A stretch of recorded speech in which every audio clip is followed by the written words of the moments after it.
یہ جو یورپ سے میک اپ کا سامان آتا ہے نا،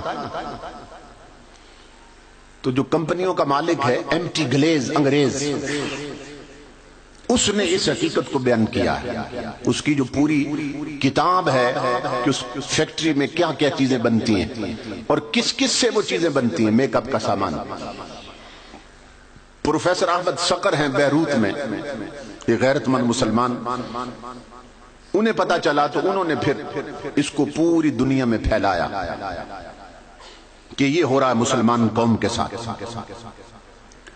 وہ ایم ٹی گلیز لکھتا ہے کہ ہم جتنی سرخی بنا رہے ہیں، یہ جو ہماری عورتیں ہونٹوں پہ لگاتی ہیں لپسٹک سرخی، وہ ایم ٹی گلیز کہہ رہا ہے یورپ میں بننے والی، چائنا میں بننے والی، جرمنی میں بننے والی، امریکہ میں بننے والی، ساؤتھ افریقہ میں بننے والی جتنی سرخی ہے، ہر سرخی میں ہم خنزیر کی چربی ڈالتے ہیں.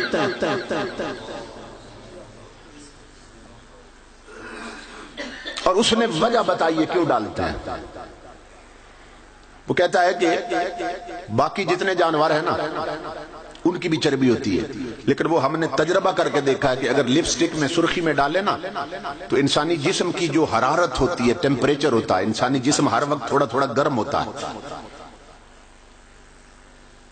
یہ ناریل کا تیل ہوتا ہے نا، سردیوں میں جم جاتا ہے، جن گھروں میں پڑا جا کے تجربہ کر لیں، جمع ہوتا ہے بوتل میں، اس کو تھوڑا سا نکال کر نہ ہاتھ پہ رکھیں تیلی پہ اور مٹھی بند کر لیں تھوڑی دیر تک، اسے کھولیں گے تو وہ پگھل چکا ہو. اب اندر آگ جل رہی تھی، کس نے پگھلا دیا؟ انسانی جسم میں تھوڑی حرارت ہوتی ہے، تپش ہوتی ہے، ہر وقت ہر انسان کے جسم میں رہتی ہے، تو وہ پگھلا دیتی ہے. تو وہ کہتا ہے کہ ہم نے تجربہ کیا، ایم ٹی گلیز کہتا ہے کہ باقی جانوروں کی چربی ہم نے ڈالی ہے نا سرخی میں، تو وہ چیک کیا ہے کہ انسانی جسم کے جو ٹیمپریچر ہے، حرارت ہے، جو تپش ہے، تو وہ عورتیں جب یہاں لگائیں گی نا تو پگھل جائے گی اور نیچے بہ جائے گی. تو وہ کہتا ہے کہ ہم نے تجربہ کیا کہ خنزیر واحد وہ جانور ہے جس کی چربی انسانی جسم کی تپش پہ پگھلتی نہیں ہے، اس لیے ہم ہر سرخی میں ڈالتے ہیں. اب بات سمجھ آئی آپ؟ اور جن بہنوں کے بھائی اٹلی میں ہیں نا، فرانس میں ہیں، یورپ میں ہیں، مختلف ملکوں میں، تو یہاں سے بہنیں فون کرتی ہیں بھائیوں، بیویاں فون کرتی ہیں خامدوں، کہتی ہیں ہمارے لیے میک اپ کٹ وہاں سے لانی ہے، میک اپ کا سامان وہاں سے بھیجنا تو نے، اور وہ جہاں سے آ رہا ہے وہ بنانے والے بتا رہے ہیں کہ ہم ہر سرخی میں خنزیر کی چربی ڈالتے ہیں. اب عورتوں میں اسلامی جذبہ اتنا کہاں سے لاؤں؟ وہ تو آتی نہیں ہے تقریریں سننے کے لیے، ان تک تو رسول کا پیغام پہنچ نہیں رہا ہے. جس قوم کی بہو بیٹیوں نے یہاں خنزیر کی چربی مل رکھی ہو، ان کی جولیوں میں صلاح الدین ایوبی کہاں سے پیدا ہوں گے؟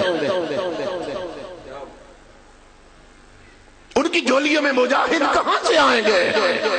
ان کی جولیوں میں مصطفیٰ کے دیوانے کہاں سے آئیں گے؟ جن ماؤں نے یہاں خنزیر کی چربی مل رکھی ہو، ان کی اٹھی ہوئی، ان کے اٹھے ہوئے ہاتھ اور ان کی مانگی ہوئی دعائیں قبول کیسے ہوں گی؟ ایک یہ کھیل کھیلا جا رہا ہے ہماری نسلوں کے ساتھ. دوسرا یہ کے ایف سی ہے، یہ میکڈونلڈز ہے. پنڈی میں بڑے بڑے شہروں میں یہودیوں کی کمپنی ہے جنہوں نے یہ بنا رکھے ہیں، وہاں سے برگر ملتے ہیں، برگر. اور ہمارے بچے کیوں لگا ہوتا ہے، قطار لگی، ٹوکن پہ برگر ملتے ہیں اور بہت مہنگا دیتے ہیں. اس میں چکن ڈالتے ہیں، مرغے کا گوشت، برگر، اس کے ساتھ پھر پیپسی بھی دیتے ہیں. پنڈی میں جو میکڈونلڈز بنا ہے نا، وہاں میں خود گیا، برمنگم کے ساتھ ہے، والسل انگلینڈ میں ایک شہر ہے، وہاں سے کچھ لوگ آئے تھے، ان کے بچے چونکہ عادی تھے وہاں کھانے، انہوں نے کہا جی ہم نے میکڈونلڈز پہ جانا ہے. میں نے کہا چلو میں بھی چلتا ہوں، میں ذرا پتہ تو کروں کہ وہاں جو برگر میں مرغے کا گوشت ڈال رہے ہیں، یہ مرغا آ کہاں سے رہا ہے. جب میں نے وہاں جا کے پوچھا تو جو مسلمان وہاں ملازم تھے نا، دو بندے ایسے آئے، انہوں نے بتایا، دیندار قسم کے آدمی، انہوں نے بتایا کہ ہم 6-10 سال سے یہاں ملازم ہیں مگر ہم نے کبھی کھایا نہیں برگر. کیوں؟ اس لیے کہ ہم جانتے ہیں یہ برگر میں جتنا چکن ہے یہ سب یورپ سے آ رہا ہے. انگریز بھیج رہے ہیں اور انگریز تکبیر نہیں پڑھتے. میں نے وہاں ان کے ذبح خانے دیکھے ہیں، بڑی بڑی قطاریں لگی ہوتی ہیں مرغوں کی. کس کے ساتھ؟ تاریں بجلی کی ہیں، تاریں ان کے ساتھ مرغے لٹکا دیتے، کرنٹ دے کے مارتے ہیں انہیں، اور اس کا گوشت برگر میں ہماری نسلوں کو کھلایا جا رہا ہے. جس پر تکبیر نہیں پڑی گئی، جو حرام ہے، وہ ہماری نسلوں کے خون اور گٹی میں اتار دیا گیا. یہ بازاروں کی بے حیائی ویسے نہیں ہے. جب اندر حرام اترے تو انسان گدھے سے بھی بدتر ہو جاتا ہے، انسان خنزیر اور کتے سے بھی بدتر ہو جاتا ہے. یہ جن کے دوپٹے اترے ہیں اور جو اپنی ماں بہنوں بیٹیوں کو اور بگمات بنا سنوار کر بازاروں میں لائے ہیں، ان کی خوراک ایسی ہو چکی ہے، ان میں شرم اور غیرت نام کی کوئی شے نہیں رہی. یہ صورتحال ہے. 15 صدیاں پہلے میرے آقا نے فرمایا تھا، امام الانبیاء نے فرمایا تھا، میری امت پہ وقت آنے والا ہے کہ اسے پرواہ ہی نہیں ہوگی حلال کر رہی ہے کہ حرام کر رہی ہے. امام الانبیاء کے غلاموں، جب اندر حرام اتر گیا، یہاں حرام لگا رکھا، کہاں کی دعائیں، کہاں کی نمازیں، کہاں کا خوف خدا. تو ان چیزوں پر توجہ کی ضرورت. مگر اس کے لیے کون آمادہ ہوگا؟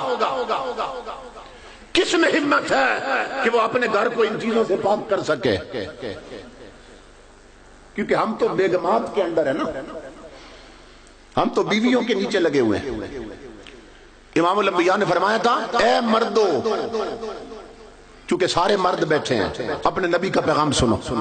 امام الانبیاء نے فرمایا تھا، اے مردو، اذا جاء امورکم الى نسائکم فبطن الارض خیر لکم من ظہرہا، کہ اگر تمہارے گھر کے معاملات عورتوں کے ہاتھ میں چلے جائیں اور سارے فیصلے عورتیں کرنے لگ جائیں تو آقا نے فرمایا تمہارے لیے زندہ رہنے سے مر جانا بہتر ہے.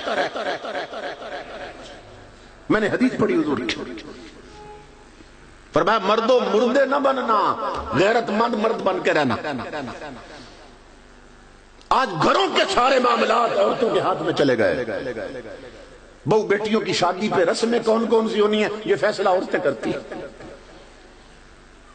دلہن کا لہنگا کہاں سے خریدنا ہے، لباس کیسا ہونا چاہیے، میک اپ کس بیوٹی پارلر سے کرانا ہے، یہ فیصلے عورتیں کر رہی ہیں. اولاد کے رشتے کہاں کہاں کرنے ہیں، یہ فیصلہ بیگمات کرتے ہیں. بچوں نے کس کس فیشن کے کپڑے پہننے ہیں بیٹیوں نے، یہ فیصلے ماں کر رہی ہیں.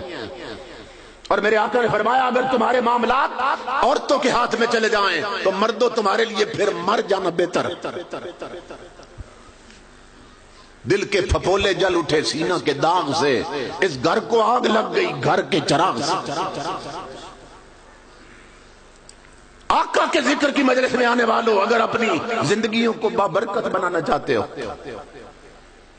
اگر اپنے گھر کے ماحول میں پاکیزگی لانا چاہتے ہو اور گھر کا ماحول جنت کا بنانا چاہتے ہو، جنت کا ماحول، تو میرے آقا نے جو ترتیب دی ہے اسے نہ بدلو. یہ سی ڈی تیار ہو رہی ہے، ہو سکتا ہے کئی میری مائیں بہنیں بیٹیاں سنیں، غور کریں جو میں کہنے لگا ہوں. اگر زندگی جنت بنانا چاہتے ہو اور جہنم کے ماحول سے نکلنا چاہتے ہو اور اپنی زندگیوں کو بابرکت کرنا چاہتے ہو تو جو امام الانبیاء نے ترتیب بنائی نا مرد عورت کے لیے، اس کو نہ بدلو. ہم نے ترتیب بدل دی. دیکھیے نا، ٹوپی سر کے لیے اور جرابیں پاؤں کے لیے ہوتی ہے. اب کوئی بندہ کہے میں ترتیب بدل دوں گا، جرابیں سر پہ پہنوں گا اور ٹوپی پاؤں میں، تو ہر کوئی کہے گا پاگل ہو گیا. ہم نے ترتیب ہی بدل دی. امام الانبیاء نے اور قرآن نے اور حدیث نے جو ترتیب